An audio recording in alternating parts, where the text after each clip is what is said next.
Hello, welcome back to my channel. My name is Carly Stevens, and this is Carly Stevens Books for all things writing, publishing, and indie author life. So something that I hear a lot from newer writers or people who are thinking about getting their work published is that they're afraid to show it to anybody. I've literally had people in creative writing classes who would rather take a 0 than show their work to anybody else. Now, there are a lot of legitimate reasons why it is scary to show your work to other people. This is a way for you to be rejected.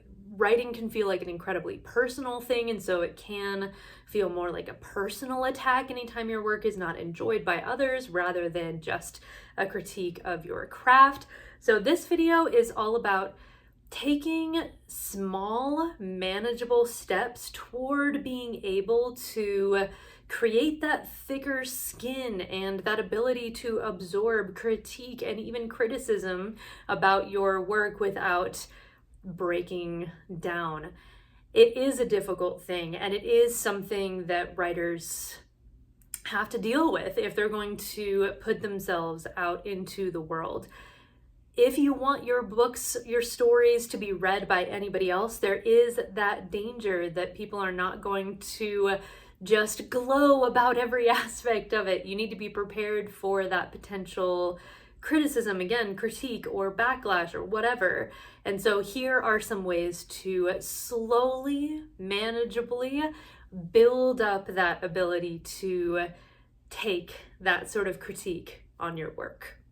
Okay, so number one, I would say it needs to come from yourself. You need to come to a place where you are able to look at your work not as a, precious encapsulation of yourself and all of your, wants and all of that. You need to come to a place where you can look at it and think, maybe this could be better just for yourself. This is before you show it to anybody else.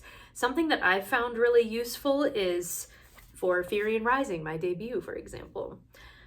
I have several documents where I just copied and pasted literally the entire thing when I was about to make any change. If I was going to delete something or adjust something or rewrite something, I wanted the ability to go back to that original version and not feel like I was losing anything.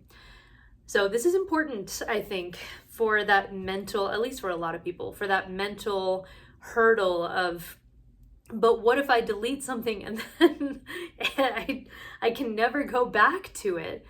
An even softer way to begin changing and evaluating your own work is to print out a copy of your work. So if you're concerned about the kind of environmental impact of that, you can make the font a little bit smaller. You can print on both sides of the page so you're using a bit less of it, because I know sometimes our stories do get quite long and that can be a lot of paper. But if you have it printed out, then you can longhand see what it feels like to cross out a paragraph that might not be needed. And that way you literally have the original right there in your hand, but you're able to get rid of what might need to be gotten rid of, or you can make notes about how to improve.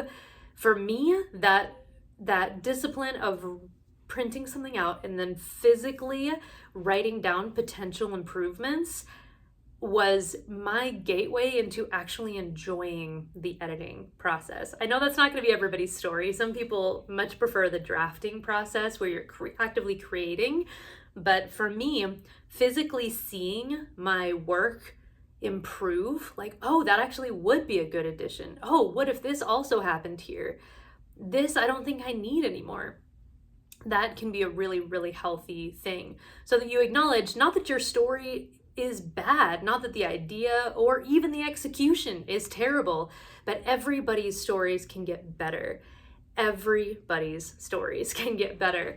And this is a way of beginning to see that your story can also get better and not fearing that, but instead starting in small ways to embrace it. A very different avenue to begin acknowledging that everybody's stories can get better. Even the very best stories are not going to be loved by every single person, is by going to Amazon, looking up your very favorite books and seeing the range of responses. There are going to be those who are like, I cried, I practically memorized this, I've read it so many times, there's no book like it, maybe like you feel about the book. But then there are going to be other people who read this book, regardless of how incredible it is, and are going to say, one out of 5 stars, do not recommend, worst book I've ever read. And just acknowledging that everybody from, Emily Dickinson to you, are not going to write something that every single person will love. You should love it. You shouldn't fear loving your own work, but you should also, again, come to a place, hopefully, where you become more and more okay with joining those ranks of people who have a range of responses to their work, because that means that the people who love it get to read it as well. All right, so you have looked at your own work. You considered that it could be better by editing, by maybe creating different drafts of the story, of thinking about these things for yourself.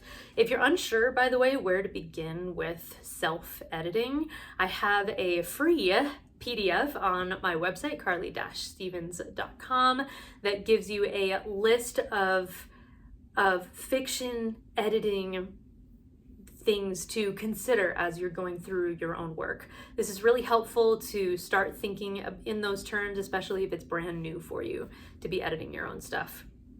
Okay, so after you've come to grips with yourself thinking about the work maybe getting better, then it's time to show it to somebody else. Don't freak out.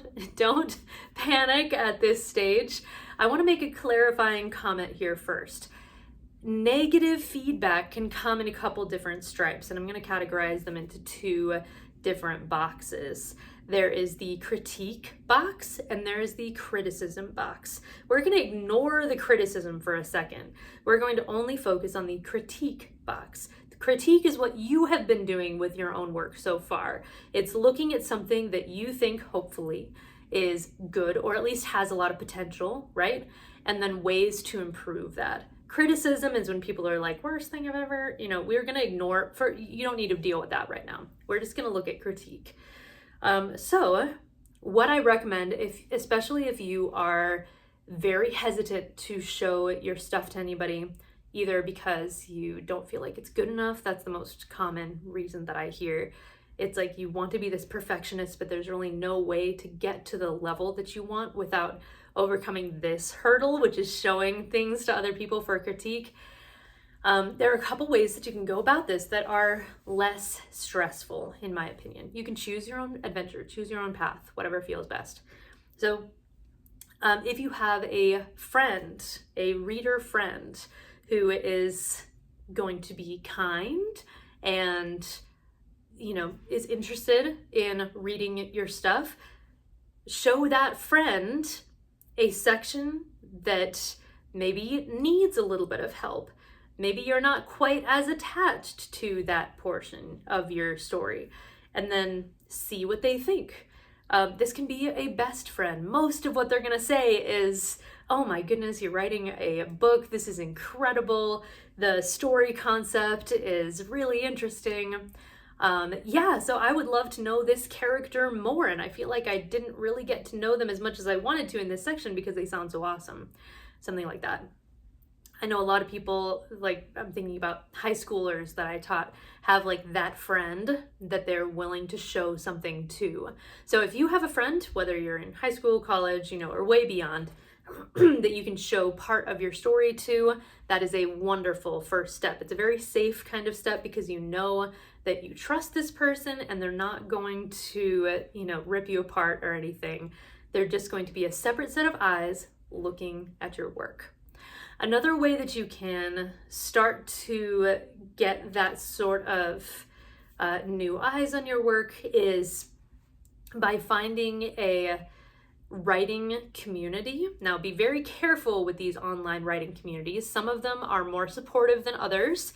So before you send anything out, I would recommend looking at different critiques that are already out there that are more publicized. So I'm thinking of writing communities like ZapWhamPow, which is an alternative to a NaNoWriMo sort of community. They do some helpful writing together kind of online events, I guess. And then they also are willing to critique some of each other's stuff. Scribophile also has a feature that's like this, and they're quite professional and all of this. So yeah, look around at the available critiques that you can see and kind of gauge what the style of critique is. You can feel it out, and then once you feel like this community is maybe one that you can trust not to rip you apart, then present what you feel like presenting. It doesn't need to be the entire story, but maybe a chapter. And you can pick, do you want them to look at a chapter that really needs more help? Maybe you're a bit stuck on it. Or you can show them a chapter that you're really proud of. Just, talk yourself through the possibility that somebody might critique it, which is the point, right? Critique is not your enemy. Critique is going to make your story better. And remember that any critique that you get, whether it's from a friend or an online critique group or a critique partner, or even from somebody who's like a teacher or a mentor or somebody like that, if you decide to take more of a class or do more of an intensive like that. All a critique is suggestions, observations. You are ultimately the captain of your story. If you have a good reason not to make a change, you don't have to change everything that people are suggesting.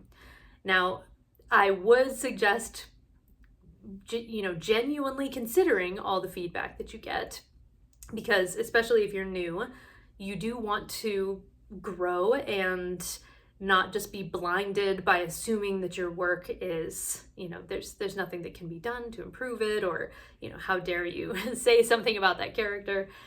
Do consider why maybe they brought that up, and then the ultimate choice is yours. You do not need to change based on critique. So that's just another protection for you. It's not like when you submit a story to a creative writing class or whatever, that then it's out of your hands and you have to change it exactly according to what they all say. You do have to consider what everybody's saying, but you don't have to change your story to fit everyone. Critique is just there to point out things that could make your story better. So consider, would that make your story better? Would that fit? Or would it not? And try to find a way to express why or why not you would take that critique. Okay, so you have looked at your story. You've shown it to a couple lower stakes people.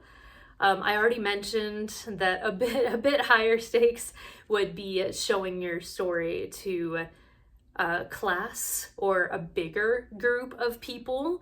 So that could be like I said, creative writing class or something like that. It could be, even if you're ready for it, this is a bit bigger, but taking volunteers. Maybe you have a social media presence and you say, hey, I've been writing a book for a long time, like C.G. Drews, the writer of Don't Let the Forest In. They had a big social media bookish presence and talked through the whole writing the book process and everything for a long time before they got a book deal and became a New York Times bestseller, which is wild and is not everybody's story. And I don't mean to set that up as an expectation, but if you have that social media presence and bookish friends in that sort of community, then you can send out the call and say, hey, I want some people to look at this and tell me what they think. That is going to be a bit more vulnerable, I think, because it is potentially a bigger group that will respond, but that would be another level, right? once you've made your book as good as you can be, it's time to get a professional editor. They're not going to pull any punches. They are going to really dig in according to the style of editing that they're doing, whether it's developmental or line editing or whatever. But they are professionals. They're not out to get you. They're just, there to provide their professional assistance, opinion, and story doctoring for your story.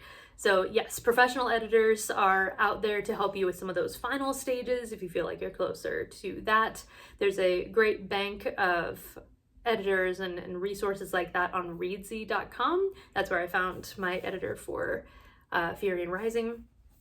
Okay, so anyway, back to the final hurdle. And this is one that people who are my friends who have several books out already still struggle with from time to time. So I'm going to give you some advice for how to potentially handle this the final boss, and that is criticism and haters.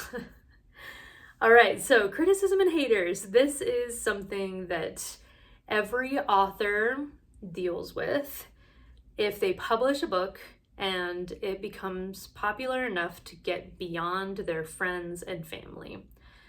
It's inevitable that you will have some sort of criticism, that you will have some kind of bad review, and it's just the reality of it. Different ways that people handle this, and you can kind of gauge your own self by the time you get to this point where your book is out. Ways you can handle this. Don't look at reviews. A lot of people don't look at reviews. A friend of mine who has almost exclusively really, really good reviews has an issue with fixating on any review that is less than really positive. And so she tends to just not read them because she knows this about herself. She's a perfectionist with her work. She spends a really long time writing and editing before releasing something. And then for the most part, she does not read reviews because anytime she encounters something negative, it does kind of mess with her. So if you are like that, then follow her lead. Don't bother looking at reviews. I know it's very tempting, but it is not something that you need to look at. The book is out. You're not looking for critique at that point. So the book is out. Something that I did was I knew that it was true. Everybody gets that review. Worst book I've ever read, 1 out of 5. If your book gets big enough to reach the wrong audience. And so I was waiting. I waited 2 or 3 years before I finally got a 1-star review that said worst book I've ever read. And I had a plan for this because I read all of my reviews. I don't respond or anything because that's not my business, but I find it encouraging. I tend to focus more on the positive reviews, and that's encouraging to me to write more. If I see a negative review, typically I'll ignore it, but if I ever saw like a group of negative reviews that all said the same thing, I would pay a lot more attention and say, could I do something better next time? But my personality can kind of ride that wave, I guess. But I was waiting, and then finally I got my 1-star review, and I had planned to celebrate that as a sort of square on my professional author bingo card, which is not a real thing, but it's sort of in my mind. It's a threshold that again, every author gets to if you become big enough to reach the wrong audience. So it took a few years, but after I got that 1-star review, I made myself a cocktail and just kind of cheersed to myself for reaching that square on the bingo card, and just, sipped happily away. So yeah, plan for critique, for criticism, and if you take some of these steps, starting with yourself, starting with your own ability to look at your work and not only look at it as this precious expression of yourself, but as something that could potentially become better and more polished and express your ideas better, and then go all the way on to coming to grips with the idea that there will be people who don't like it if your book gets popular enough. then I believe that you can get that thicker skin and build up your own confidence and your own ability to edit your work more. And all of that is just so healthy and so awesome for becoming a published author. Your story might be the one that somebody needs right now. It might be the one that makes somebody feel seen, or gives them escapism in a time when they really need escapism, or makes them laugh, or makes them cry, or touches them in a way that your favorite books have moved you. So yeah, my encouragement to you is, sure, take your time, do those steps. You don't need to throw yourself in the deep end right away and publish your book and just like flay yourself open for all to see. But start taking some of those steps. Start building up that ability to look at your work more objectively, to acknowledge that your book might be incredible, but it can be better. And it might be the best, but it's not going to be universally loved by all. You're always going to have that one stinker in the class, So I hope that this has been helpful for you. I know this is a genuine struggle for a lot of people to get to the point of finishing their book, and then especially beyond that, showing it to others. So if you have other ideas, if you are somebody who struggles with the idea of showing your work to others, please share what's worked for you, share questions. Let's have a conversation down in the comments. And again, I have some resources on my website, carly-stevens.com, including a free fiction editing checklist that can kind of get you started thinking about that first step. So yeah, thank you so much for being here. If you're new, please subscribe, like this video if you like it, and I will see you next week with a brand new video on writing, publishing, and indie author life. Okay, bye.